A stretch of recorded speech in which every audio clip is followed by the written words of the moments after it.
you. I had some audio issues with AMBAG.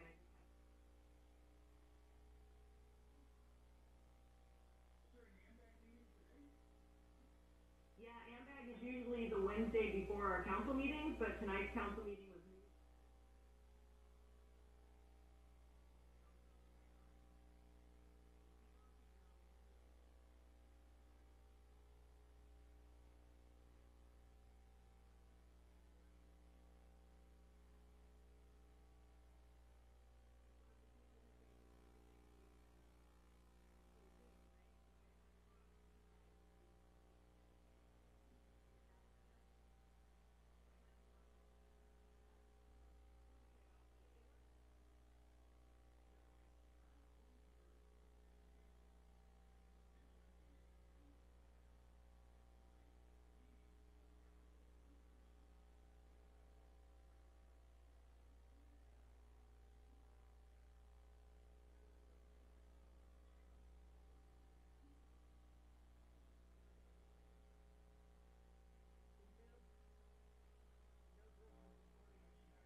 We are live.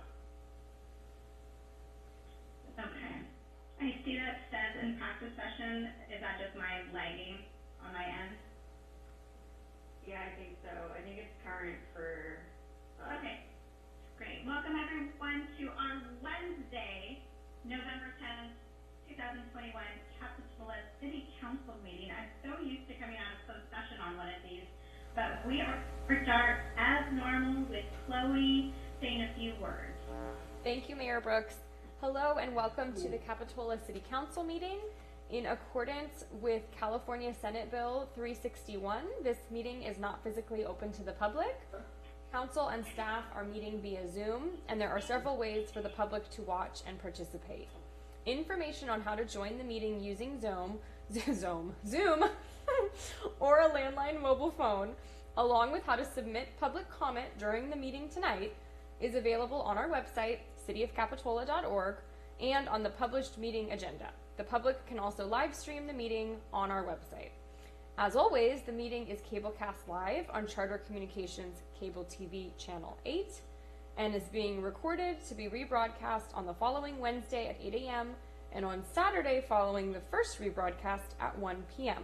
on Charter Channel 71 and Comcast Channel 25. Our technician tonight is Walter. Thank you, Walter, and thank you, Mayor Brooks. Thank you so much, Chloe. Chloe, I couldn't hear. Did you go ahead and do a roll call, please? I will do that now. Great, thank you. No problem. Councilmember Bertrand. Present. Councilmember Kaiser. Here. Councilmember Peterson. Present. Vice Mayor Story. Here. And Mayor Brooks. Here. Thank you. Thank you so much, Chloe. As you can see, you can't see me, and my computer's acting up. This is going to be the most bizarre meeting. I'm talking to a blank screen, and it's weird, folks. But I'm imagining there's council there, and there's Gail somewhere in the crowd, who's going to be our guest later on. So hello to everyone. If you can please join me in the Pledge of Allegiance. I pledge allegiance to the flag of the United States of America and to the republic for which it stands, one nation, under God, indivisible, with liberty and justice for all. Thank you so much. We're now going to move on to item 2 for our presentation. And we're going to begin with our proclamation honoring retiring Police Chief Terry McManus. And I'm going to need some support. Jamie, is Terry with us? Yes, he is. Lovely. Well, I had the honor of giving Chief McManus this wonderful, much-deserved proclamation earlier today. I just wanted to share a few words.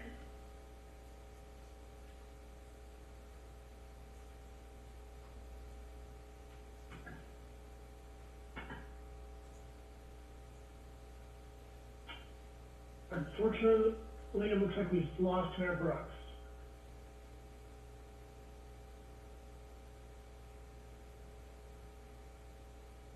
Yeah, it looks like Mayor Brooks is offline right now. I'll attempt to fill in and let's see if she comes back. Unfortunately, I don't have the proclamation in front of me to recognize our retiring police chief, Chief McManus. We did have a special event for him this afternoon at the Shadowbrook, which was well attended by many of the other chiefs in our county, as well as the Capitola Police Force and many staff from the city of Capitola. And there were numerous members of the community that were there to see him off in the next chapter of his life. And I don't know, Jamie, do you have available there the proclamation? I do. Would you like me to give you a few highlights? Yeah, maybe you could read out some of the highlights from it so that everyone in attendance can hear it as well. I'd be happy to. All right. So this is the Mayor's proclamation honoring our retiring Police Chief Terry McManus. And whereas Chief Terry McManus began his law enforcement career with the City of San Diego in 1986 and rose to the prominent rank of Assistant Chief of Police, completing 30 years of public service in 2016. And whereas on December 1st, 2016, Chief McManus was appointed as Capitola's 9th Chief of Police. And whereas Chief McManus will officially retire on the 13th of this month after serving 5 years of outstanding and meritorious policing service to the residents of Capitola. And during his tenure as Chief of Police, Terry has been committed and an outstanding leader who's excelled in hiring, promoting, developing, and training a competent, diverse workforce of sworn civilian employees and volunteers. Whereas, as a result of Chief McManus's work with his department, the city has realized a reduction in overall crime by reintroducing our City Neighborhood Watch program for volunteers in policing, and his work in strengthening the relationships with our local partners. Whereas the city recognizes Chief McManus for his leadership during the COVID-19 pandemic, Chief McManus made sound financial and procedural decisions that ensured the department and the community's safety, at the same time while maintaining a high level of policing service for the citizens of Capitola. Whereas Chief McManus has served the city of Capitola with the highest level of professionalism, integrity, and ethics. So then, now therefore, Mayor Brooks, Mayor of the city of Capitola, does hereby commend Terry McManus for 35 years of excellence and dedicated service. It is further recognized that Terry McManus has always represented the city of Capitola with the highest degree of professionalism, and his contributions, past, present, and future, will always be greatly appreciated by council members, city staff, and most importantly, residents of the city of Capitola. Right. Thank you, Jamie. And I think I would like to add, as a resident of the city of Capitola, one of the things that makes Capitola special is our police force. And we have enjoyed the benefit of having great leadership through Chief McManus. As the leader of our police force, he has kept our community safe, and as well as having us all feel that we can be safe in the community. And I don't know that there's anything that's been more important to that, to a resident. And now as a council member, I would like to, on behalf of the residents of Capitola, thank him officially for his 5 years of service in that role. I have always found him to be extremely professional, but at the same time very approachable, very heartfelt, genuine and sincere, and approached his work, you could tell, with a great deal of caring and compassion. So with that, I want to just now publicly thank you, Chief McManus. You're going to be missed, but I know you will always have a place here in Capitola, and we hope to see you around, in different capacities. So with that, I was wondering, do other council members, do they have some words for Chief McManus at this time? Yes, Councilwoman Peterson. Thank you. I just want to say thank you so much, Chief McManus, for all of your service to our community. It's been an honor to work with you throughout the years and in the opportunities that I've had to speak with you about important issues related to our city. When we held a series of community meetings around racial justice and equity, and you were at every single one of them, and we had several follow-up conversations. I'm just so impressed with your leadership, and you will be very sorely missed, but I'm very excited for this next chapter for you. And in today's gathering for your retirement, you could just see the joy kind of radiating from you for what comes next in your life. And so as much as I feel selfishly that I would like to just make a motion that you cannot leave, I understand that there are great things ahead of you. And of course, with our incoming Chief Daly, there's great things ahead of us also. So just in general, thank you so much for all of your service to our community. There's something that I heard the former mayor of Stockton say recently, and he said there's a difference between wanting to be something and wanting to do something. And so I think that regardless of what you have been or will be, you will always be doing something in service to your community or your family or the people around you. And so I want to thank you for what you have done for our city, and I can only wait to see or hear about what you will do next. Thank you. Thank you very much.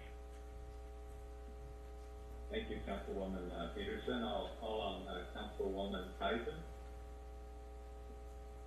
Thank you, Vice Mayor. Terry, I haven't really been able to work with you for a super long amount of time as far as the other council members go, but just knowing you and being able to come to you or even just see you in passing or out in the village, it's just always, like Sam said, you're super approachable, and it's something that I think not a lot of people can really see in an officer or a chief of police or something like that. So it's just a really nice quality, and it's what sort of stands for Capitola, I think. And you've really paved a nice road for Captain Valley to come through, and it has been a pleasure working with you, and I'm really excited for you to go on and do interesting, and we'll be missed for sure. Thank you so much. Thank you. Councilman Bertrand. Thank you very much, Vice Mayor. So, we met earlier this week, and I think I said a lot of what I felt then, and so it's hard for me to elaborate, but I think one thing that needs to be stressed is you've given a great gift to the people of Capitola. You've left us with a police department that is excellent. You have done what it takes to instill a real high degree of spirit de corps, of professionalism, and a commitment that I haven't noticed before. And I think that's a wonderful gift that you did, and it's totally reflective of who you are. And those are my comments. Thank you. Are there any others that would like to make any comment? Seeing none, I'm going to turn the microphone over to you, Chief McManus, for your last words. Vice Mayor Story, if I may. There she is. Hi. I made it. All right. Well, I would love to share some words as well before we turn this over to the chief, if that's all right with you, Vice Mayor. absolutely. Please. Wonderful. You know, Terry, I know you heard this earlier, but there were a lot of people talking to you at earlier today, and I just wanted to share those words that from earlier to everyone here today. So leadership comes in all forms, right? Depending on the type of leader you are. And some are abrupt and mighty and able, and others are natural and confident. This type of leadership stems from experience and commitment in a form that is unhindered and kind. And that's the type of leader that I would describe you as, Terry. And we're so proud to have you as our chief. For the past several years, I have seen our organization prevail due to successful leadership of Chief McManus. Through his commitment, patience, and goodwill, we have successfully addressed crises such as the pandemic, the attack on our BIPOC community, and destruction of our neighboring communities due to the CZU fires. Chief McManus has stepped up in support of our ever-changing community, attending every council meeting, even the one tonight, supporting implicit bias training, helped raise the pride flag with our constituents, and reviewed police policies in the fight for equity. Chief McManus has managed to maintain his stride and support through it all, and our community has been so lucky to have him. His commitment to social justice, equity, Capitola, and the rest of our county is renowned, and that was really evident from today's event. And it has been an honor to stand side by side with him during his tenure. It truly has been a privilege knowing him, and I congratulate you, Terry, and I wish you the best on your new adventure. And from what I understand, we've passed the proclamation on, and that's never enough. Your wall is going to be full of all of these is what you called them earlier. Congratulations. And now I'll turn it over to you. Well, thank you very much, Mayor Brooks, Vice Mayor Story, and the entire council for your kind words tonight, and so meaningful to hear them tonight, and to have heard some of those same words, throughout my time, for many of you, my 5 years here in Capitola. And I want to thank those who were able to attend. In the middle of the day on Wednesday, it's tough to get away during the lunch hour for an event, but I was so fortunate to have many of you able to attend the event this afternoon in Shadowbrook and share some stories there and talk about a few things, and then provide me the chance to really share some of my own thoughts towards the end of that event. And I won't do the same here, it would take way too long, but I was really thankful to see everyone this afternoon, thankful to be here tonight and to hear these kind words. So thanks to all of you. I can't imagine a more rewarding position for me to really enjoy for my last 5 years as a law enforcement officer here in California, 35 years total. And when I competed for the spot, the police chief position back in 2016, I had a vision and a thought that there was something unique in Capitola that I wanted to be part of, but work and assignments and positions don't always guarantee that, and so I didn't enter into this challenge and this job as a police chief with any guarantees, except that I knew that the change that I was going to experience was going to be healthy for me and hopefully healthy for everybody else and very enjoyable for all. And so now 5 years later, it goes by so quick. 5 years later, I can say with a whole lot of confidence that is how I feel tonight. I'm just thankful for the opportunity to be the police chief here in Capitola.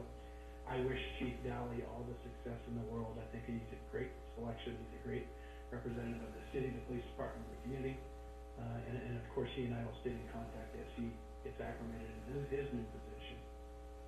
And it's been an absolute pleasure to serve as a police officer in our world in California, and really, and most importantly, with extreme sincerity for everybody, to serve the last 5 years here in Capitola.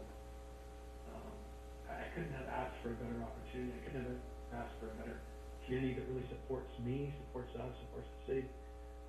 And it's been so enjoyable, and so I've learned so much in working with our council, the various mayors over the time that I've been here, Mayor Brooks, yourself tonight, and the other mayors that have served in the entire council, and all the work that we strive to achieve as a team. And sometimes we get credit as individuals, and that's deserving as well.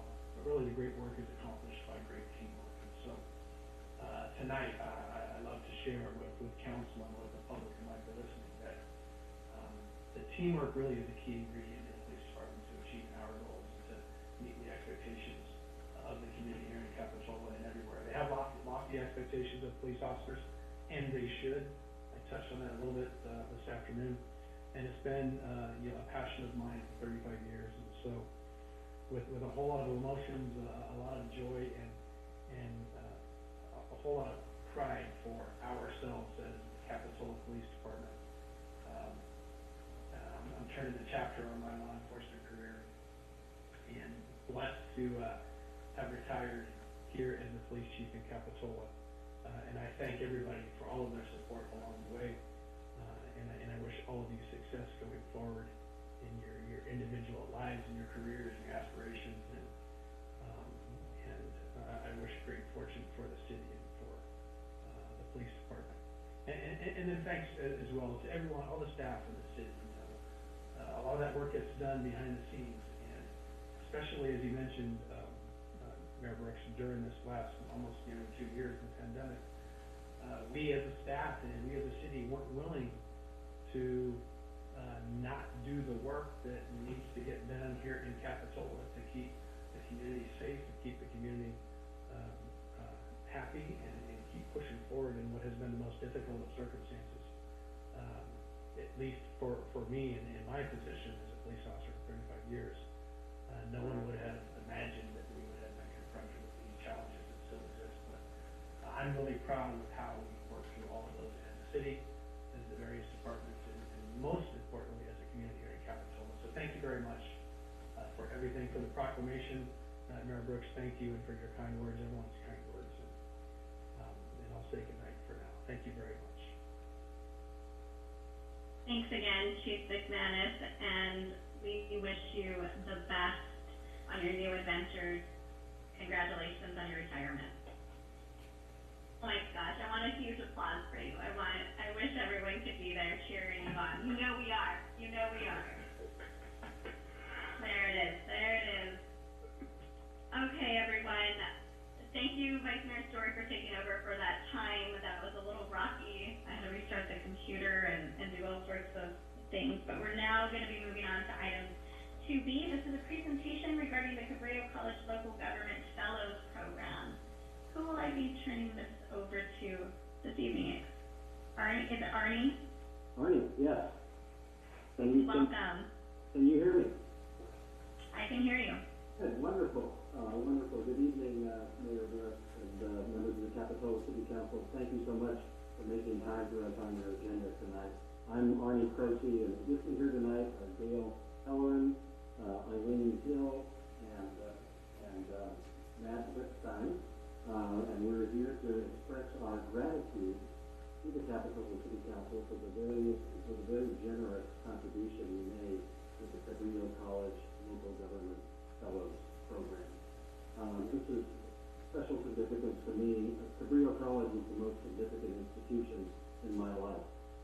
My father died unexpectedly when I was a freshman in high school, and I very quickly picked up some bad habits and neglected school, and by the time I graduated with my 2.0 GPA, there were few options available for me, and kind of by default, I enrolled at Cabrio. And the staff, the faculty of Cabrio were all outstanding.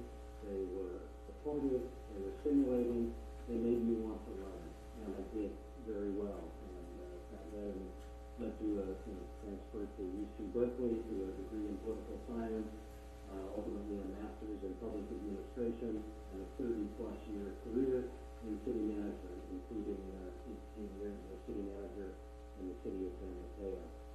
And my wife and I recently returned to Santa Cruz, and I wanted to initiate a program that would recognize the impact that Cabrio had on my life, and also begin to train the next generation of local government leaders.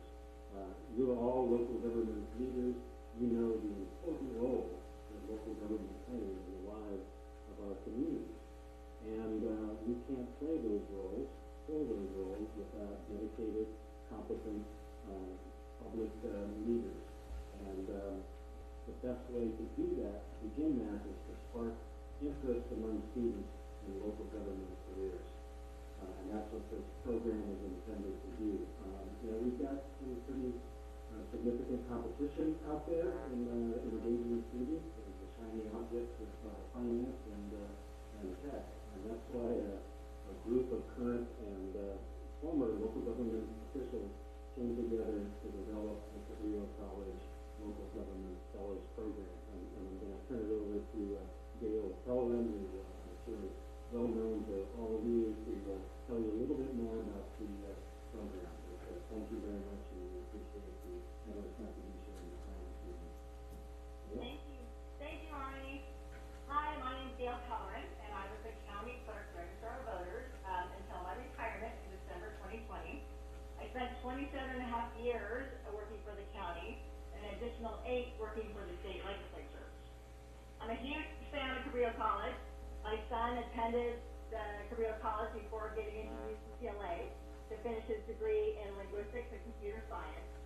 And like Councilmember Peterson, who recommended that the city of Capitola dedicate grant funds to the Cabrio College Local Government Fellows Program, I am passionate about getting more young adults involved in government. The Local Government Fellows Scholarship Program will provide support for students to pursue an education that can lead to a career in local government. There will be an emphasis on first-generation students. So the program includes a $2,000 scholarship, a paid internship with local government agency, and thank you to our local city managers and county administrative officer who've agreed to make this possible. And we're also going to be providing mentoring by a current or retired We've set a very ambitious goal of raising a permanent endowment of $100,000, and this will support 2 fellows annually in perpetuity. So the Capitola City Council's $10,000 contribution brings us to $33,000, which is 1/3 of our goal. So, wow, thank you so much for doing that. We hope your actions will spur the other cities and the county to consider a similar contribution. Thank you for your financial support and commitment to developing the next generation of local government leaders. And I'm going to ask Eileen Hill to provide details on how people can get involved. Okay, so I just want to say my name is Eileen Hill. I'm the Executive Director of the Cabrio College Foundation, and say thank you to all of you for making this possible. This was a huge gift to really help us get towards our goal and really make an impact here.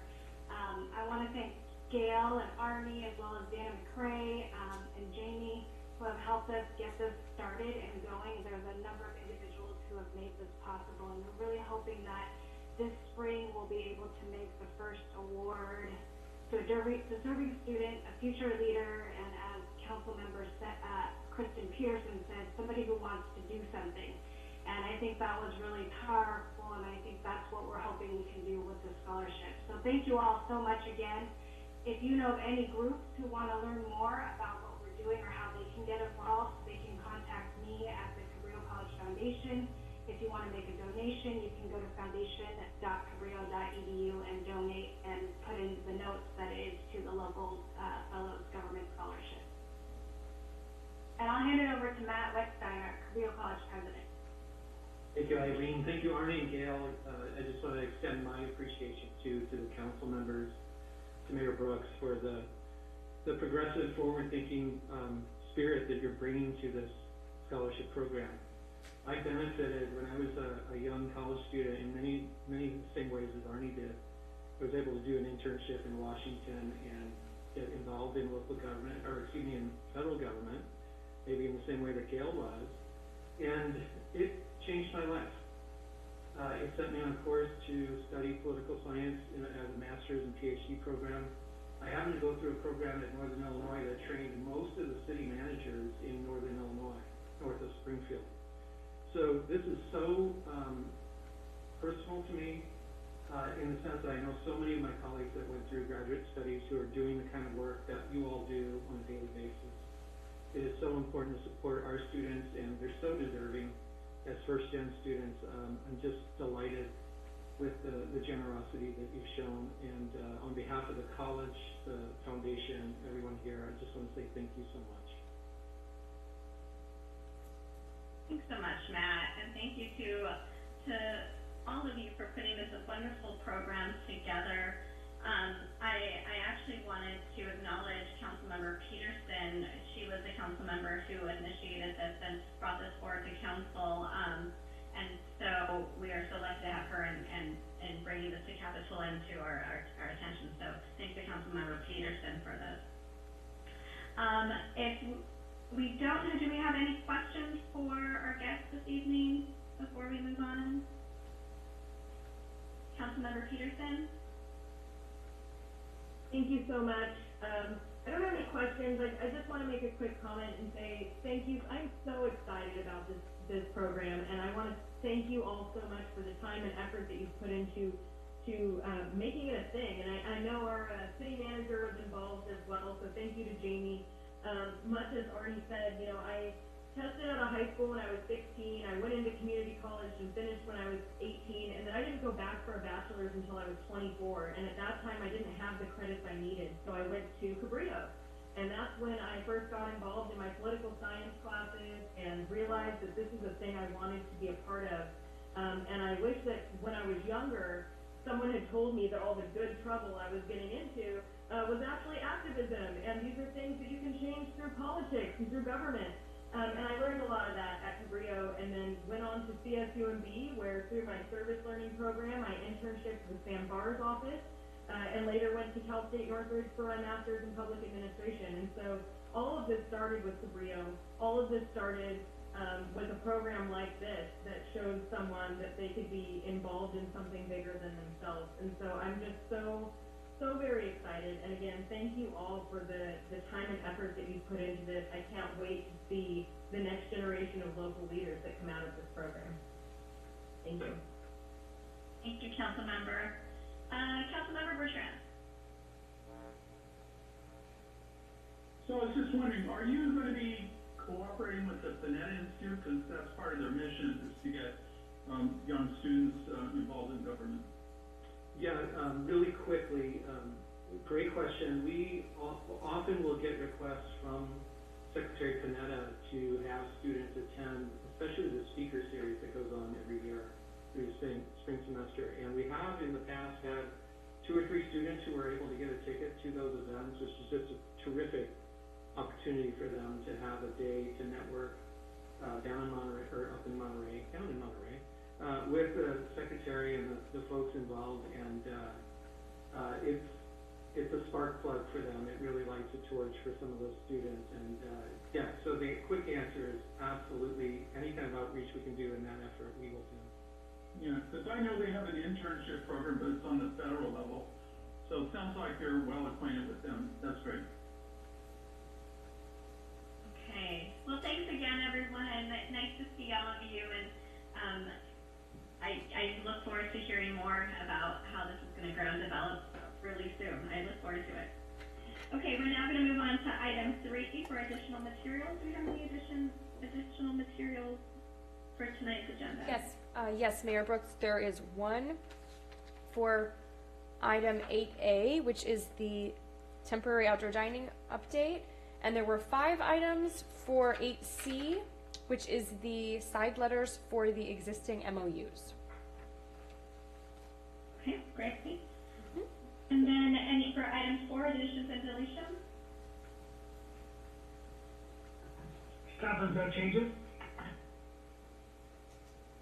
Okay, so we'll move on to item 5 for oral communications. This allows time for members of the public to address the City Council on any consent item on tonight's agenda or any other topic within the jurisdiction of the city that is not on our general government or public hearing section of the agenda. Do we have anything from our audience this evening? Mayor Brooks, I do not see anyone asking to speak, and I do not see any emails for public comment or communications. Okay, great. And so then we'll move on to item 6. This is the staff and city council comments, and we'll begin with staff. Mayor Brooks, I just have one short announcement to make tonight. As council will know, you budgeted funding for implicit bias training for staff. We had that scheduled to take place later this month. Unfortunately, due to staffing shortages, the trainers have had to cancel that date. We are now looking at dates, I think December 15th and January 26th to get that done. So I know that the goal was to get it done this calendar year, but it looks like it's going to have to push into next year. Thank you, Jamie. Any other staff comments? Okay, we'll move this to council. Any council comments? Okay, seeing none, we'll move on to item 7. This is consent. All items listed on consent will be enacted by one motion in the form listed below. There will be no separate discussion on these items prior to the time the council votes on the action, unless a member of the council would like to request a specific item be discussed for separate review. It's seeing none, that if no one wants a full item, I'll see if anyone would like to entertain a motion. I move the consent calendar. Okay, we have a first from Councilmember Bertrand and a second from Councilmember Peterson. May I have a roll call, please? Councilmember Bertrand. I approve. Councilmember Kaiser. Aye. Councilmember Peterson. Aye. Vice Mayor Story. Aye. Mayor Brooks. Aye. Thank you. This item passes unanimously. We'll now move to item 8A. This is to receive the status report on our temporary outdoor dining program. And I believe this is Mr. Jesper, your item. Good evening, Mayor and Council. And Mr. Jesper, 1 second. Councilmember Kaiser. I'm so sorry, guys. Due to my employment at Paradise Beach Grill, I have a financial conflict with the outdoor dining, so I will recuse myself. Thank you. Okay, that's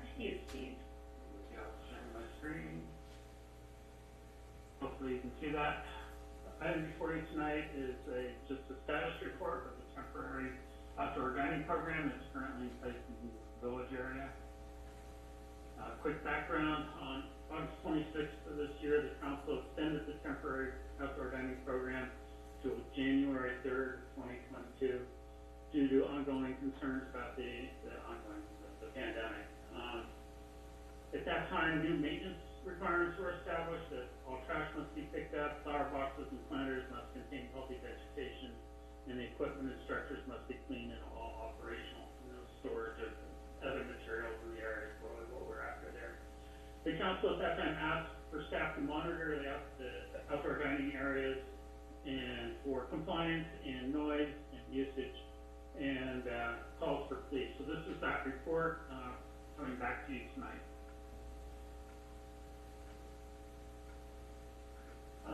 First, we'll talk about compliance with the new maintenance requirements. Shortly after the August council meeting, we sent a letter to all the current users of the outdoor dining program, advising them of the new rules. Particularly, the biggest thing was probably getting rid of the dead vegetation in their planters and keeping it looking lively. All the users did come into compliance relatively quickly. I think we've had one follow-up letter for somebody to replace the plants, but compliance has been good since that time. Odd at this time that we did have a new user join us on the Esplanade who had been there previously during the summer, but when we removed some spots on the Esplanade they wanted out, they decided they did want to try and do it. When we approved that, we did make sure that they are aware of the existing deadline of January 2022 to come out, and that they need to meet all the new requirements. They have done that. I think they went in at the end of October, and so far they're doing a good job of maintaining their spot. Regarding noise, the police department worked with all the current users. Biggest issue they had was the playing of music, both in the outdoor dining area and also broadcasting from their building toward the outdoor dining area. They were informed that the broadcasting music and playing music in the outdoor dining area wasn't permitted, and they have all stopped doing that. The police department is doing regular checks in the evening to make sure that compliance is maintained. And then regarding calls of service, the police department didn't identify any direct calls because of problems related to the outdoor dining areas. They have, I think there was over 600 calls or something at that time, and so it's hard to really tie down exactly what each call is for. If the council is interested, they can create a little subcode to attach to all the codes so that if it does have any tie to outdoor dining, they will do it. But at this point, the police was pretty confident that there was no call service due to the outdoor dining areas. Then on usage, I just have to start. This will expand from the one that is in the agenda pack tonight. I wanted to try and gather some more data, and I think I collected a little more data on this. So this bid report shows, I broke it down by street. We have, so when we started on the top here, we have Esplanade. We have 5 users currently there. We counted users there over 7 different times. One we tried to hit in the afternoons and one around before sunset. So on the Esplanade, we had, in those 7 times, we had a total of 12 diners, and they take up 18 parking spaces along the Esplanade. So they kind of have a usage of 0.67 diners per parking space. It's just a way to rate it. On Monterey, we actually have 1 user on the street and 1 user in Lawn Way. I removed the Lawn Way, so we're just looking at the dining on the street in this chart. They had 16 diners for the inspection when I drove through. They have 5 spaces, so they have a use of 3.2 users per space. You can see Capitol Avenue, there's 1 restaurant, they had a usage of 3. And then along San Jose Avenue, where we have 3 users, they had a usage of 3.4. That's just a way to compare the two. Not significant, but you can see that the Esplanade that uses the largest areas has the least usage. The other 2 are all pretty consistent, right around 3 users per space. So now I'd like to just briefly mention the planning commission and the kind of the permanent program ordinance that's coming forward. The first reading of the permanent program ordinance, which is Community Development Director Hurley has been working on for quite a while, is scheduled to come to your next meeting on November 23rd. The planning commission reviewed it last week, and we'll be sending comments along with that. And part of their comments was they recommended that the temporary program be continued until the spring or summer of next year, until the permanent program is fully developed.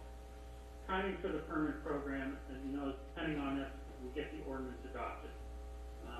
Once the city council has done the second hearing on the adoption of the ordinance, it will need to go to the planning or to the coastal commission for certification. At this time, if we continue on the path, the shortest path we can do, we will have a permanent program in May. Delaying it while we wait for the development of a prototype parklet, if we will, would probably delay it until after the summer of next year. So the actions tonight, this is the conclusion of my report, but tonight's council is receiving this update, and there's no action necessary. Without any action, the program will continue to be ending on January 3rd, 2022. If you want to provide us direction to make changes to the program, we can't do that tonight, but we would recommend that you give us that direction tonight, and we would schedule that on the December 9th city council meeting. So with that, I'd be happy to answer any questions. Thanks so much, Steve. And just for clarification, this is just a presentation that does not require any action, and the PC recommendations will be presented again at our next meeting, right? That is correct. Okay, it was just a little taste of what they did. Okay, great. Councilmember Bertrand. Yeah, Steve, I read your report, and your observation sort of dovetailed with mine in the fact that during the week, especially along the Esplanade, there's not much usage. I was just wondering if you could comment on that. You've probably seen more examples of that than I have. Right. As I did in my survey, I tried to pick different times, different days of the week. And as the data showed that I put up, the Esplanade area has by far the lowest usage. I think they had 2 users there while I was visiting. Granted, I didn't do any morning runs. They had no usage in any of the 7 times I visited the village. All the other areas seem to have, some usage most of the time in the afternoons and evenings. I did not go when it was raining. Yeah, no, I wouldn't expect you to do that. So my other question is, so I appreciate your trying to get a sense of the usage, and Esplanade doesn't get at least percentage usage like the San Jose, for instance. And I think there's some early comments when the restaurant owners were talked to that a lot of them didn't want to even take advantage of the surface on the street because they couldn't either handle it in their kitchen, or they had balconies that face the river and stuff like that. Is this sort of still the situation, or I'm just trying to understand, because we're taking up parking space that obviously people want. And if we're not getting good use out of that, that's my concern. So I'm just trying to better understand the data from your perspective. Certainly, in summer, You're okay. am I echoing? Sorry about that. As we headed into the summer, the larger restaurants on the Esplanade chose to, get rid of their outdoor dining program that they had used during the pandemic, that they were able to use their existing facilities, and they were having trouble when their existing facilities were full and the outdoor dining was full, keeping up with the orders. I can't speak for all the restaurants. These are 2 of the several along the Esplanade that I heard that story from. As we move forward, I think the regulations are now that they have complete use of their indoor dining facilities. Some of them do have outdoor along the Esplanade, have outdoor along the street that they're able to use. So there's no limitations as what we had before. And I think, especially this time of year, the demand out there, unless it's a hot weekend day, they're able to adequately serve their clientele with their facilities indoors or on their back decks. Councilmember Bertrand, you're muted. Oh, yeah, I'm trying to understand the perspective of the restaurants and users of the parklets, and there was a comment in one of the letters about, you know, the difficulty, even if they only used it on the weekend, then the difficulty of storing their tables and chairs and all that kind of stuff. But in reality, they're not using the space except maybe on the weekend. Any comments about that help me? I mean, it certainly weekend uses are harder to go, it's more crowded on the weekend, that just follows as long as we have nice weather. And there is no other place, they can't disassemble the parklet and reassemble it just for weekends, so that certainly doesn't work. So their options are, if they want to use it on the weekends, is to just keep it clean and probably have it take up the parking spaces in the week, and that's what we need to decide if that's what we want for the village. Any other questions from council? Okay, so we'll go ahead and open this up to public comment. If you'd like to make a comment, send an email now to publiccomment@ci.capitola.ca.us, or to speak, clicking on reactions, then clicking raise hand in your Zoom application, or by dialing *9 on your landline mobile phone. Our moderator will unmute you and you'll have up to 3 minutes to speak.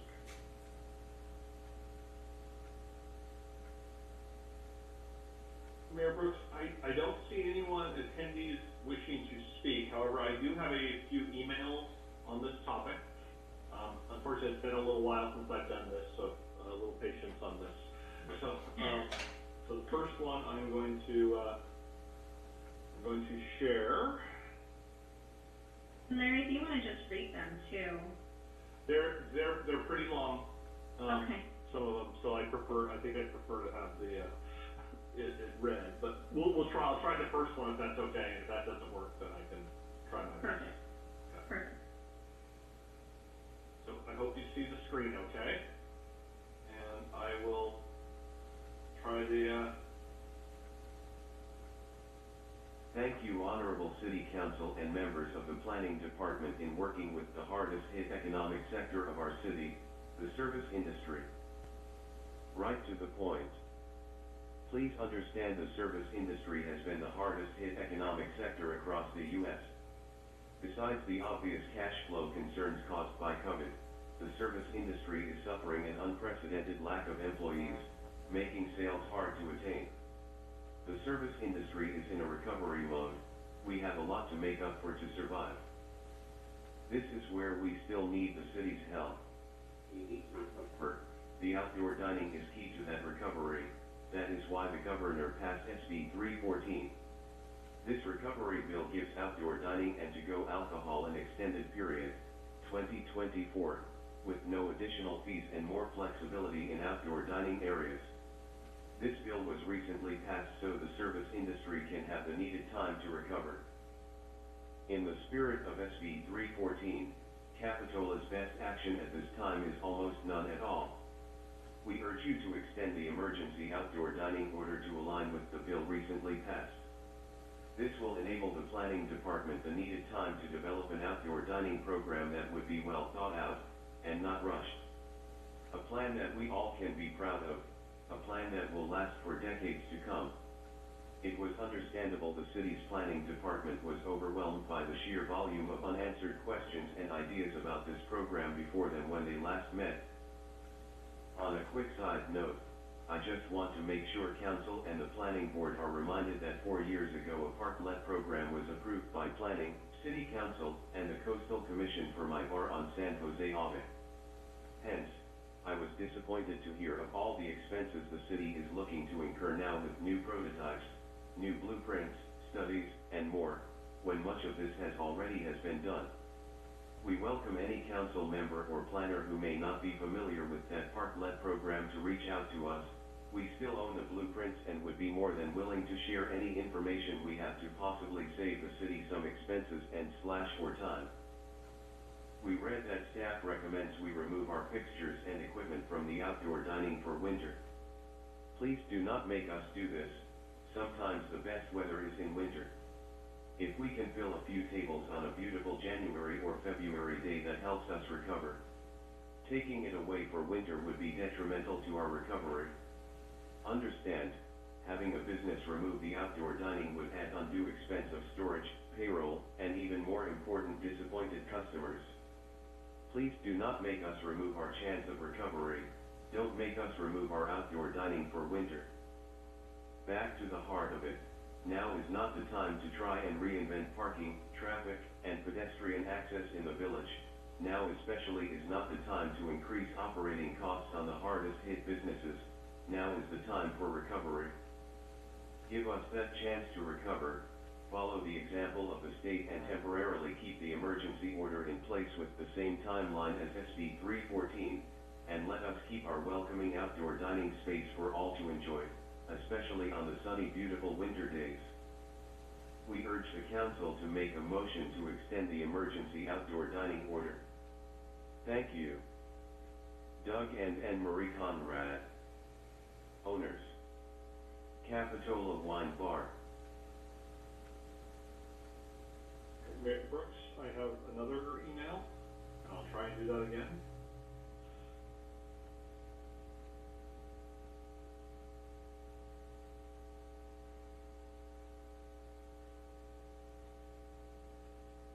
Although this agenda item seems to only address an updated report to be submitted, I would like to take this occasion to express my concern over moving forward to approve permanent outdoor dining in the March 2022 timeframe. I'm not sure making this a permanent arrangement is such a good idea until it is vetted more thoroughly, and the cost of doing so, $7,000.00/MO, is made to be shared by the restaurant owners that think this is a worthwhile endeavor. What is the rationale to push this permanent approach so quickly? Perhaps you could make clear what the process for approving this approach is and what key gates does it need to pass along with the timeline. Thank you for your time.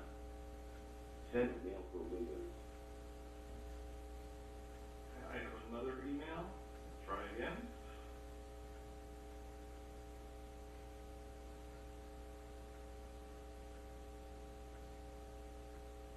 Dear City of Capitola, I am objecting to a change in the long-standing zoning that exists to protect the residents and visitors of Capitola Village until and unless there is proof of a permanent need for a new use of the public right-of-way for private enterprise. It is unconscionable to have the public and residential uses for long-established needs within the village changed for something that is temporary. Parking, noise, unsafe pedestrian use of the public right-of-way cannot be dismissed through hypotheticals.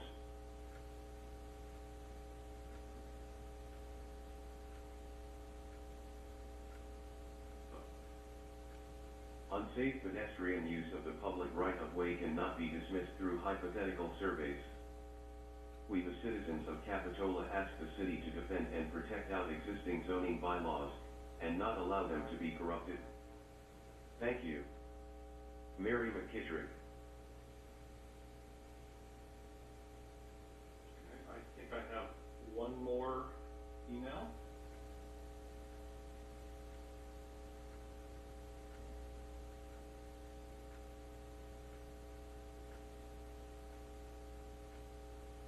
Let me introduce myself. I am Eric Fawcett, a native Californian and Capitola homeowner. I have lived in my current home on 44th Avenue for 40 years. There are several instances of inaccurate and misrepresented numbers in your reporting and survey of the outdoor dining ordinance used to show support for the outdoor dining. The questions by their nature are unclear and not supported by concrete examples of defined population sets, such as visitors, village residents, or restaurant users. This does not nurture trust in any information the city provides its citizens. The village outdoor dining survey is a misleading set of figures which cannot be verified with raw data. An example being question number 2, shown as a graph. The question itself is biased, and should have been worded, "Are you concerned about the loss of parking in the village? Yes or no?" The numbers then look like this: yes, 46.14%, no, 53.85%, including for a margin of error. As is done in most public surveys, the numbers more honestly would be shown as 50 to 50%. 196 responses does not even amount to 2% of the population of Capitola, 9,938 people by national census. As a citizen of Capitola, I feel the city is moving far too fast to rush making permanent the outdoor dining ordinance. The city appears to be steamrolling over the citizens of Capitola to pass measures without community support. This will result in something that will look like a train wreck for the citizens of our community. I support the idea of helping business during our time of pandemic crises.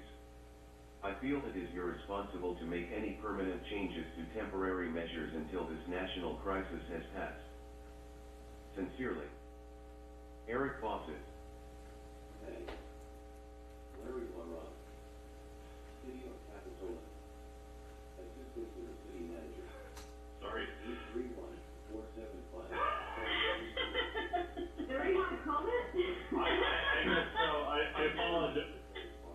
I don't know what's going on here. I'm going to share. Make it stop! I'm trying! Here, I'm going to share.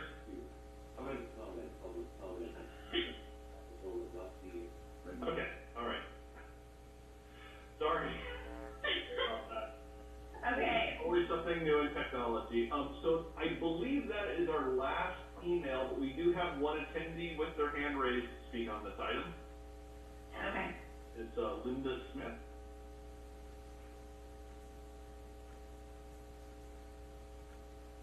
Okay, I think I'm unmuted now. Can you hear me? We can hear you. I wasn't going to speak tonight because I know this is not really on your agenda, and November 23rd I will be back. But many of you know me, and many of you know how passionate I am about our outdoor dining. I think you received tonight from Steve a very objective and accurate report of what's going on with the outdoor dining. The reason that I'm going to speak to you is that I attended the Planning Commission meeting, and I am hoping that you will listen to their recommendation when it comes to you on the 23rd and extend the emergency ordinance, which allows what is happening now to continue, because there is a strong leaning in that group to eliminate some of the streets that currently appreciate the outdoor dining. And I know we're going into the winter, and I know it's going to be much less than that, but we need, I believe, to really consider eliminating any streets and picking and choosing who can and who cannot participate in an outdoor dining or a sidewalk dining environment. Because it's my experience after living here for 20 years that the outdoor dining and sidewalk dining that we have allowed during the pandemic has brought a measure of vitality and energy to our community that is goodness. And I would hate to see us eliminate it to the point where the Esplanade, which is not really interested in this vitality, is the only street that's allowed to have it. So I just wanted to voice that, give you some food for thought between now and the 23rd, and I'll talk to you again then. Thank you for listening to me. Appreciate it. Thanks, Linda. Larry, anyone else? Mayor Brooks, I do not see anyone else with their hand raised on this item, and we do not have any more emails. Okay, so we'll bring this back to council. Again, this does not require any action, but if anyone has any final comments before we move on to our next item. Okay, Councilmember Bertrand. Yeah, I talked to a couple of residents that were concerned about noise, and I understand that staff is working to come up with some sample parklets. Are there any considerations in the designs to mitigate noise? Like walls, mini sound walls, or coverings? I've seen a lot of parklets that have like whole tents over them. I mean, I have no idea that I like that, but I mean, maybe certain designs might help mitigate noise for some of the residents. So that's just my question in terms of the design. So, I think, kind of touched to that. We really haven't started the prototype design we're just getting proposals from two designers at this time. I think they're both due by the end of this week. Certainly there's going to be some solid walls, but they're all going to be low, 36 to 42 inches. But I think the big thing as far as noise and, well, music's the big thing. There's no music permitted. But as far as voices and things like that, it's really difficult to, build a sound barrier that is both sightly and something we want to see along the street. So there'll be some solid walls. There'll be some probably open fencing that is still part of it. But as far as buffering the noise from voices, that may prove difficult. But we can talk to the architect that we end up selecting along those lines. Okay, so I see our city Vice Mayor Story. Thank you, Mayor Brooks.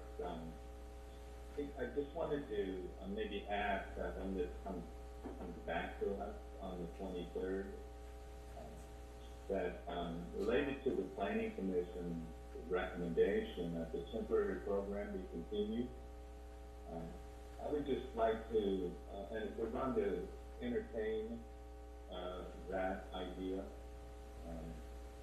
that we look at the number of spaces being used right now. It looks like there's 32 parking spaces, and if I recall, in a previous council meeting, we said we were going to limit the permanent spaces to 25.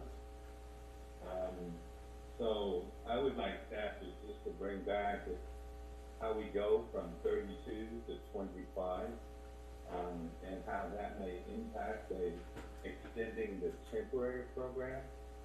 And since it does have some financial loss to the city in parking revenue, I think that would certainly be relevant to me. But I hope that that staff understands what I'm asking for, and whether if we do extend the temporary program, whether that should be extended for 32 or to 25, if that's where we're going to ultimately end up for a permanent program.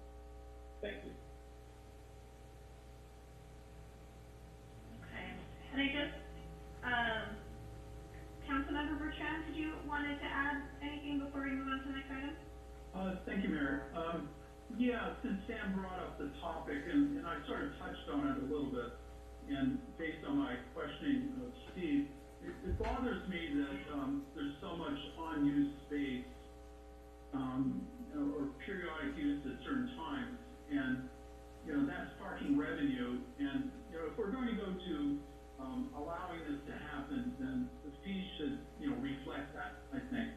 And if they only want to use it on the weekend, we need to take that into account. I mean, that's based on their business model, I understand, but I am very concerned about that, because parking is at a premium, and people that come here expect parking, and if they see these vacant spots with some tables and chairs and stuff that aren't being used, I think that sets the wrong image for us.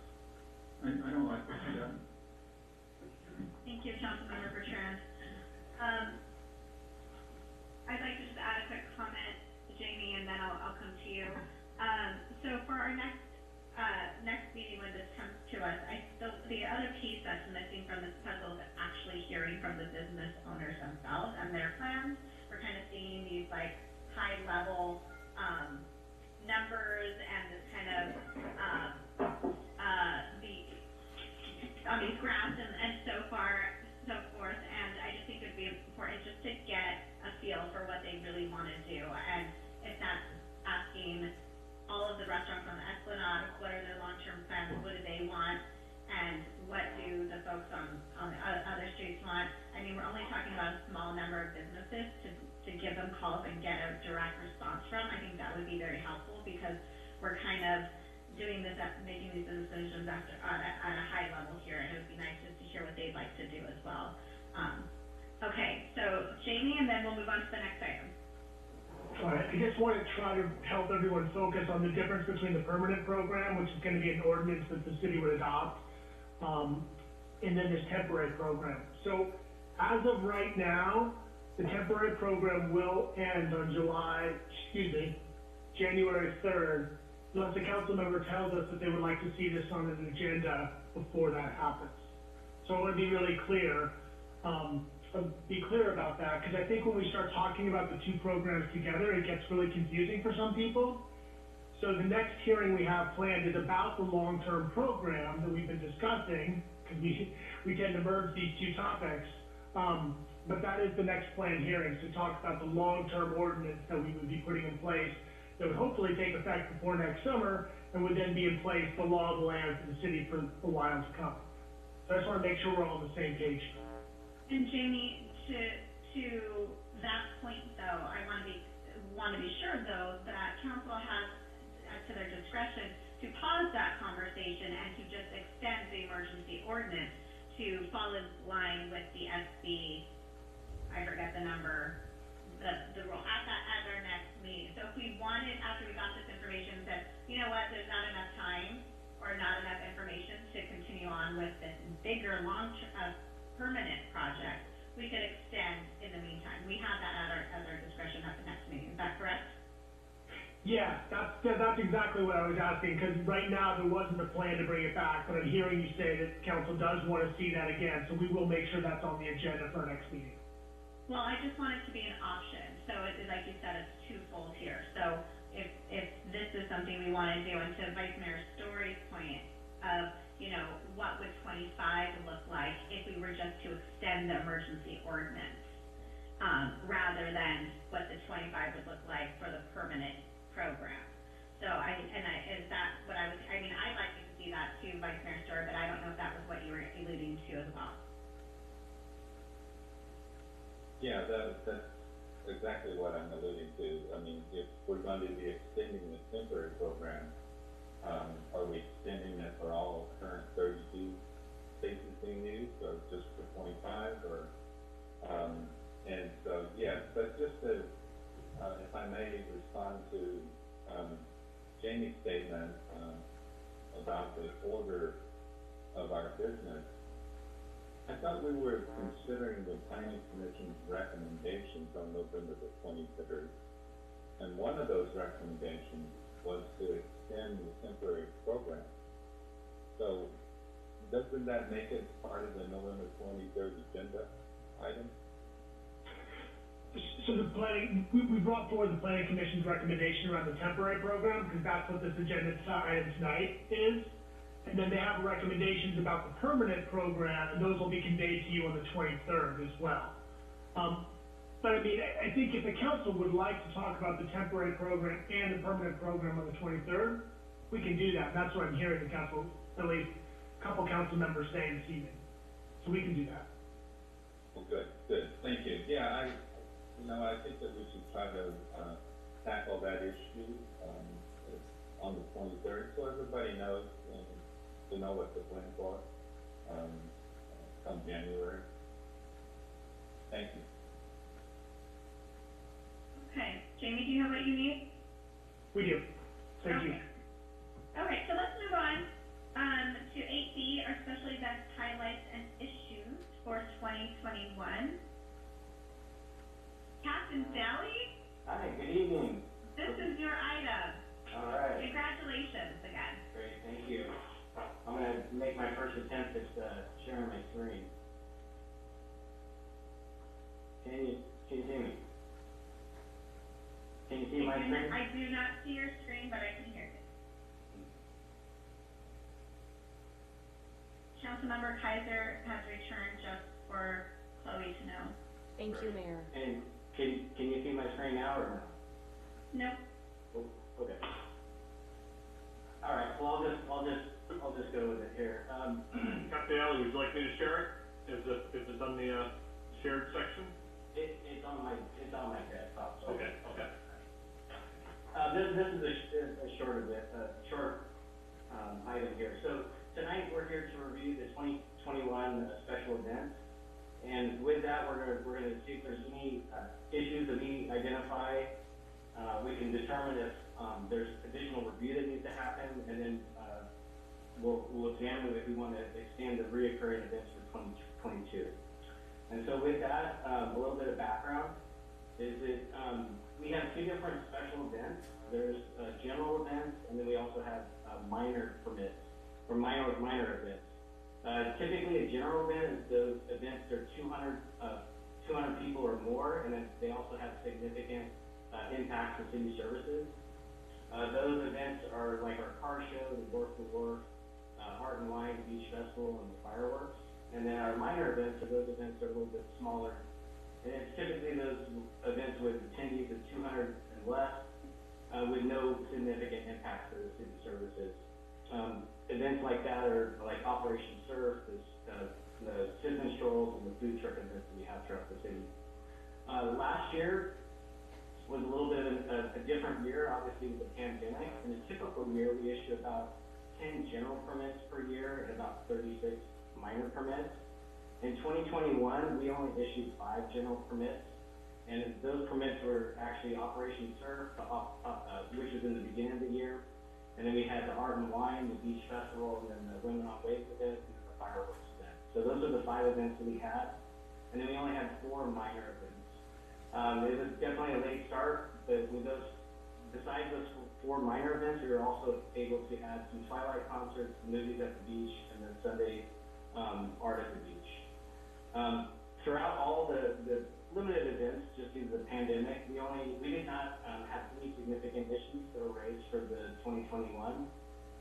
And moving forward, all the events organizers from the previous years would like to move forward with the special events for 2022, and those events are all identified in the packet.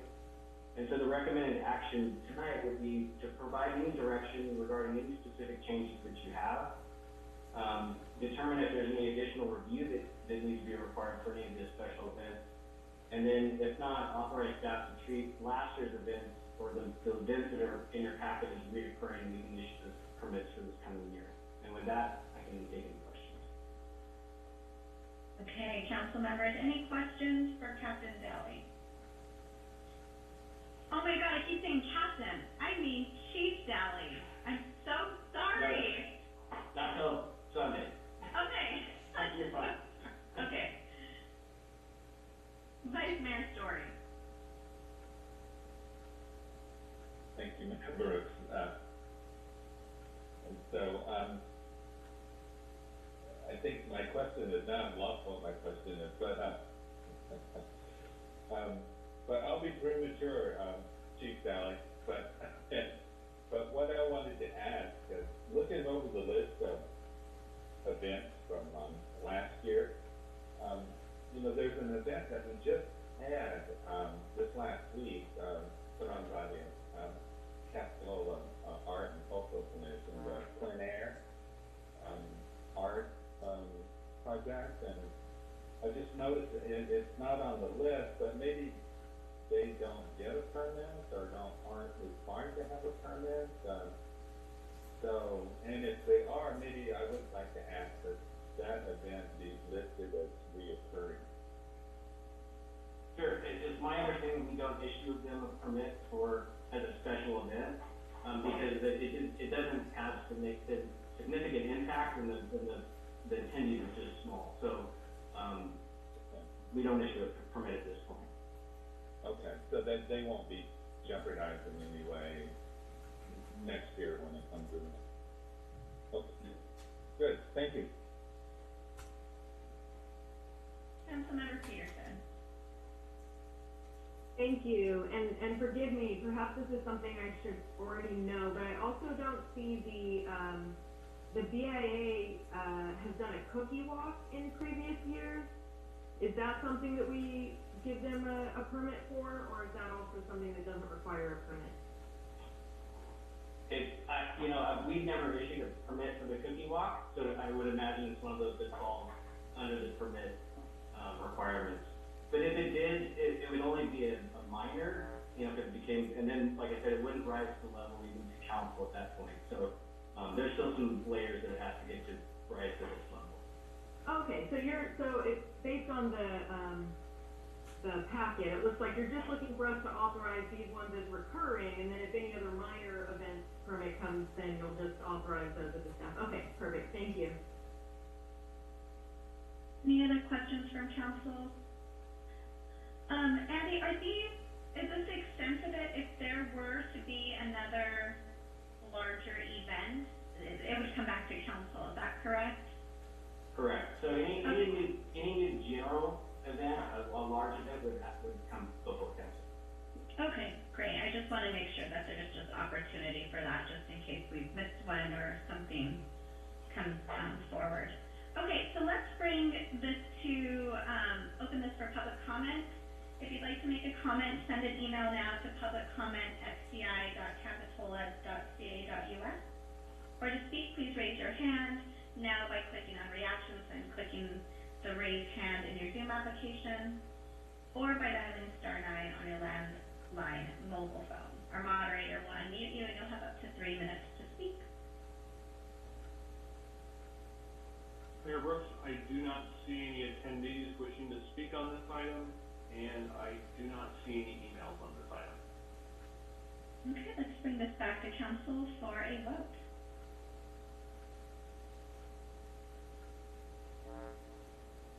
I'll move to accept the report. I can second that. So we have a first to approve the recurring special event permit conditions as presented by Andy this evening, and we have a second from Councilmember Kaiser. May I have a roll call, please? Councilmember Bertrand. I approve. Councilmember Kaiser. Aye. Councilmember Peterson. Aye. Vice Mayor Story. Aye. Mayor Brooks. Aye. Thank you. Okay, this item passes unanimously. We're now going to move on to item C, consider the approval of side letter to assisting memorandum of understanding with employee groups regarding vacation cash out provisions. And I'd like to say a quick few words as required by state law prior to making changes in compensation for at-will employees. As mayor, I need to read the following statement. At-will management employees consist of department heads and the city manager. Before the City Council this evening, as part of Agenda Item 8C, is a recommendation for changes to employee agreements, including the management compensation plan and city manager employment contract. The proposed changes to the agreements include a one-time vacation cash out in 2021, a vacation leave accrual for employees over the amount in the existing contracts. So with that, I could turn this over to staff. Hello, Mayor Brooks, Councilmembers. Let me share my screen really quickly. Hold on, maybe not really quickly. Share screen. No audio, good. Okay, can you see my screen okay? Yes. Okay, great. So before you have item 8C, the city and employee groups came to agreement on a one-time change to the mandatory cash out provisions in agreements. The groups that agreed to this were the Capitola Police Association, confidential employees, mid-management employees, not just one employee, management employees, and the city manager. We are still in discussions with the Association of Capitola Employees on this item.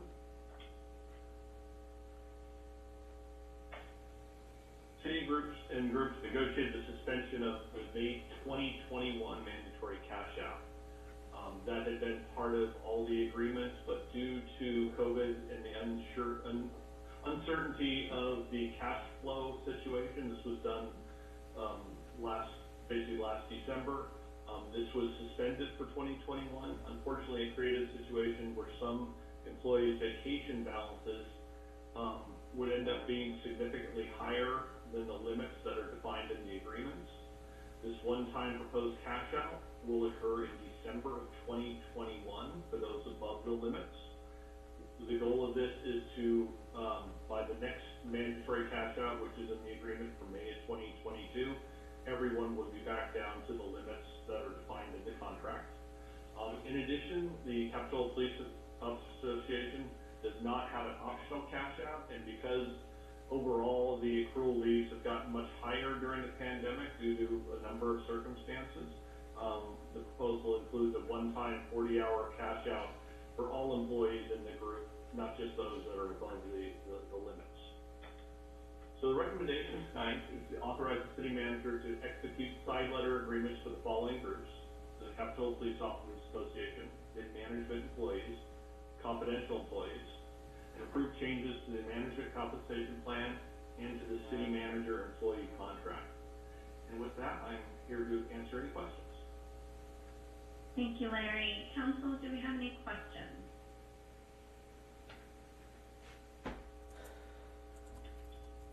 Okay, seeing none, we're going to go ahead and open this to public comment.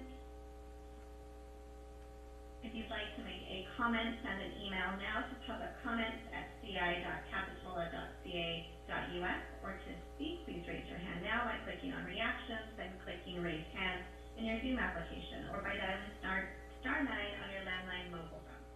Our moderator will unmute you and you'll have up to 3 minutes to speak. Mayor Brooks, I do not see any attendees looking to speak on this item, and we do not have any emails on this item. Okay, so we'll bring this back to council for a vote. Now, council members, this evening, if you are going to be making a motion, we're going to need to take these items separately.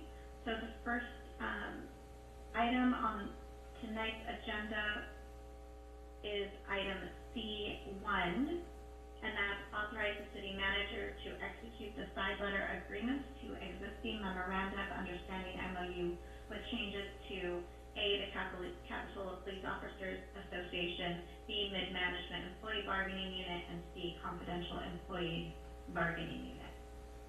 I would like to make a motion for C1. Okay. We have a first from Councilmember Kaiser and a second from Councilmember Peterson. May I have a roll call, please? Councilmember Bertrand. I agree. Councilmember Kaiser. Aye. Councilmember Peterson. Aye. Vice Mayor Story. Aye. Mayor Brooks. Aye. Okay, we'll bring this back to council for item C2. This is to approve changes to the management compensation plan. Move approval of item 8C2. I'll second. We have a first from Councilmember Peterson and a second from Vice Mayor Story. May I have a roll call, please? Councilmember Bertrand. I agree. Councilmember Kaiser. Aye. Councilmember Peterson. Aye. Vice Mayor Story. Aye. Mayor Brooks. Right, lastly, aye. That's me. Thank you. And then lastly, C3, approve changes to city manager employee contract. I can also make a motion for item C3, approve changes to city manager employee contract. The first from Councilmember Kaiser I'll second. and a second from Vice Mayor Story. May I have a roll call, please? Councilmember Bertrand. I agree. Councilmember Kaiser. Aye. Councilmember Peterson. Aye. Vice Mayor Story. Aye. Mayor Brooks. Aye. Thank you. All right. That item passes. Thank you, council. We're going to now move to item D. This is city council memberships for the 21-22 fiscal year. Jim? Good evening, Mayor and Council. Give me one moment to share my screen. Can everyone see that okay? All right. So as the Mayor just mentioned, this is regarding city council memberships for the current fiscal year 21-22. As you recall, when the pandemic hit, we were preparing our budget for fiscal year 2021. We reduced the city council training and membership budget from a little over $35,000 to just below $20,000. This eliminated memberships to the Monterey Bay Economic Project, which was $5,000, and We had been a member since fiscal year 15-16. It also eliminated the city, our memberships in the Cities Association of St. Clara County, which was 3,000. And this one we participated in it. Jet Noise, kind of an ad hoc committee of this association. And we had been a member since fiscal year 18-19. I do want to point out this membership is kind of the timing coincided with COVID, but our discontinuing the membership was unrelated to the pandemic. And we also eliminated all non-essential travel in all areas of the budget, but including the city council budget, which reduced the training budget from 10,000 down to 2,500.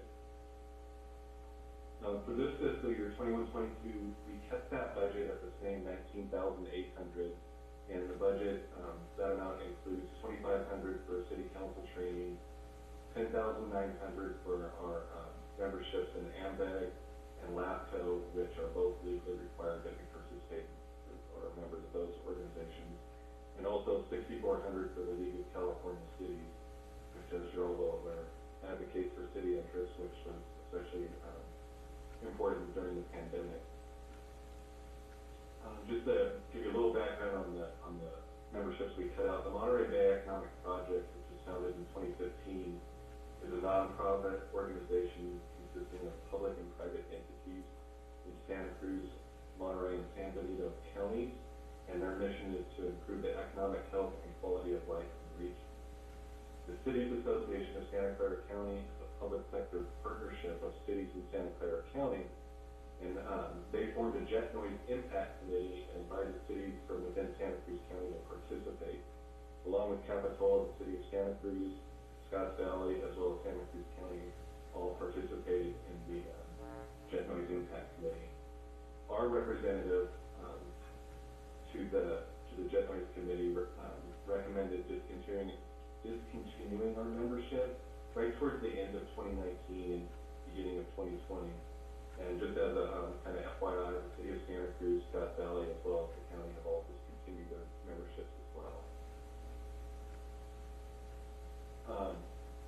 As a reminder, our fiscal year 21-22 anticipated ending general fund balance is at $750,000, and really we're looking at the memberships into Monterey Bay Economic Project and or the Cities Association of Santa Clara County, kind of considering them as one-time expenses, because we can discontinue these memberships at any time. Once we commit, we're not committing in perpetuity. We can stop at any time. Staff does anticipate presenting the fiscal year 21-22 mid-year budget report at the end of January, and at that time we can kind of give an overall summary of the current year budget picture, and then, if necessary, make any recommended budget adjustments. Our fiscal impact from this item will be dependent upon what City Council's direction is to staff. And with that, our recommended action is to provide direction to staff regarding potential changes in city memberships to local and regional groups. And with that, I'm happy to answer any questions. Okay, thank you so much, Jim. Any questions from council? Nice fair story. Thank you, Mayor Brooks. I was just wanted to ask maybe if the city manager could give us a recommendation concerning renewing our membership in the Monterey Bay Economic Partnership. I believe that Jimmy, you attended those conferences or meetings on our behalf. And so I was just wondering if you had any insights on whether it's a worthwhile endeavor. I certainly could chime in, but I know that Mayor Brooks has actually been working with MDOT pretty closely on a couple of different projects. So, Mayor Brooks, do you want to talk a little bit about your experience working with them? Yeah, I'd be more than happy to. So for the past year, I have reached out to MDOT for support in learning more about affordable housing and workforce housing for our mall project on 41st Avenue. I also tapped into their resources when we were looking at our zoning and most recently our IHO ordinance. We've utilized their white paper that they created a few years ago in deciding on our most recent zoning code updates, and they have continued to support and are continuing to support us in creating a white paper for workforce housing that we should be seeing by the end of this year. They've just really been an asset to me, and I think overall to the city of Capitola in providing these really high quality, well researched information for us. They have exceptional resources above and beyond the county, and they've been just really helping me out with a lot of stuff.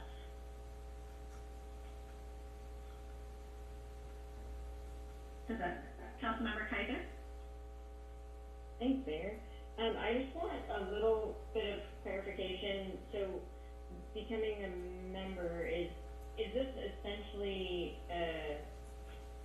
We just went through all of our grants, right? And using grant money for those that have filled out applications to apply. And so, is this similar, or is this just us to be part of something? I'm a little unclear as to why we would jump into a membership situation when it could have been maybe granted via grant.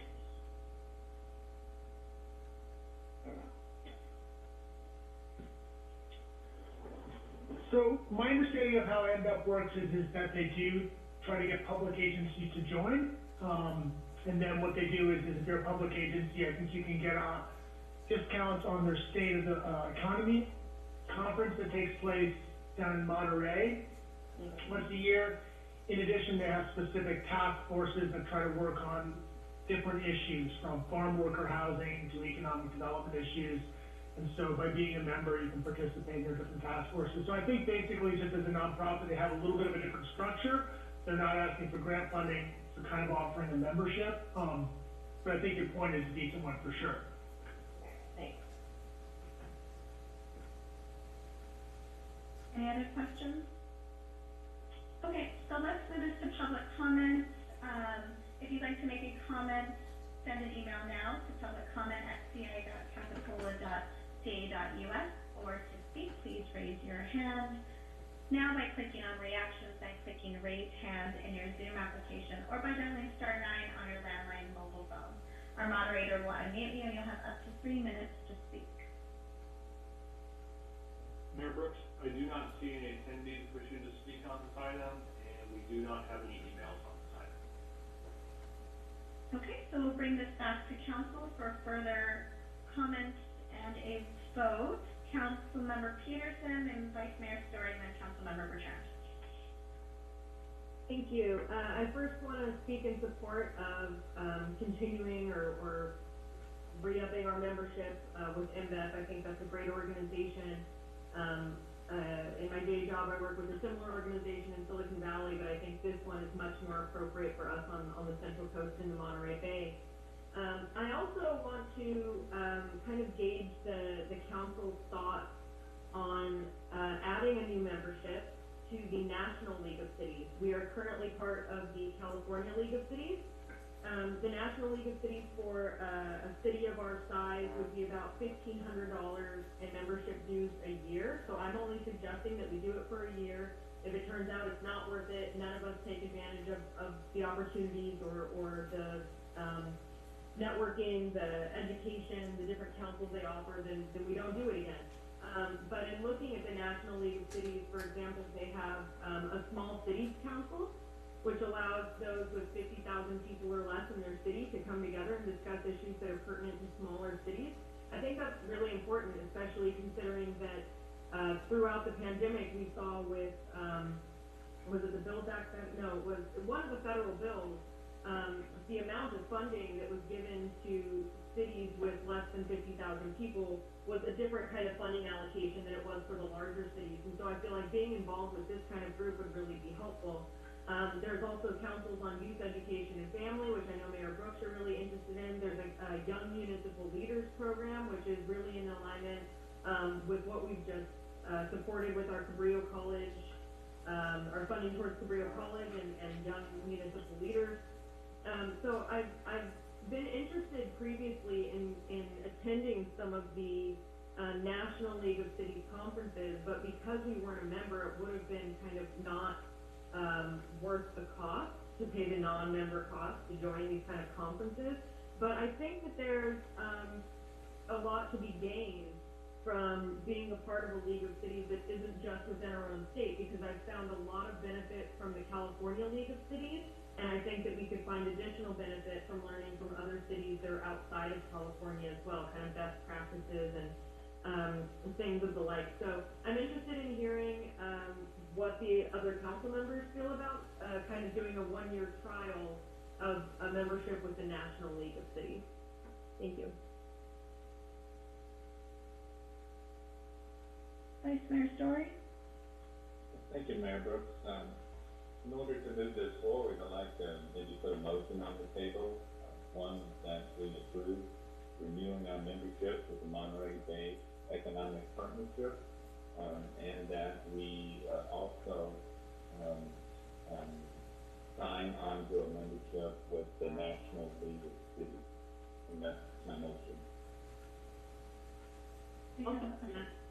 We have a first from Vice Mayor Story and a second from Councilmember Peterson. Councilmember Bertrand? No, I think a lot of the words have been taken out of my mind. I don't need to say anything more. Okay. All right. Any other further comments? Okay. May I have a roll? So the motion on the table is to enter or to become members with MBAT, the Monterey Bay Economic Partnership, and the National League of Cities for a year. May I have a roll call, please? Councilmember Bertrand. I agree. Councilmember Kaiser. Aye. Councilmember Peterson. Aye. Vice Mayor Story. Aye. Mayor Brooks. Aye. Thank you. This item passes unanimously. We're now on to item 9, everyone's favorite, adjournment. Thank you everyone so much. Welcome back, Samantha. Congratulations to our chief once again. Thank you to staff. And tomorrow, I didn't have a moment to recognize it earlier in our agenda, but tomorrow is a day of appreciating and recognizing all of our veterans and for their time and their service to our country. So please take a moment tomorrow if you see someone to say thank you for their service. Have a great evening. Good night.